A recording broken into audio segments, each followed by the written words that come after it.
স্বাগত জানাচ্ছি। এই ভিডিওতে আমরা আপনাদের দেখাবো কিভাবে রেজিস্টার মাস্টার ফোলিও ক্রিয়েট করা হয়। প্রথমে মেইন মেনু থেকে কনফিগারেশন কন্ট্রোল প্যানেলে যান। সেখান থেকে ক্রিয়েট মাস্টার ফোলিও অপশনে ক্লিক করুন। এই পেজে যেই অর্গানাইজেশনের জন্য আপনি মাস্টার ফোলিও ক্রিয়েট করতে চান তার নাম এন্টার করুন।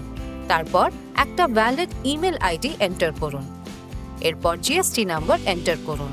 তারপর একটা ফোন নাম্বার অ্যাড করুন। চাইলে আপনি অর্গানাইজেশন অ্যাড্রেসও এন্টার করতে পারেন। এই ফিল্ডটা ইচ্ছেমূলক, কারণ এখানে কোনো স্টার বা অ্যাস্টারিস্ক মার্ক নেই।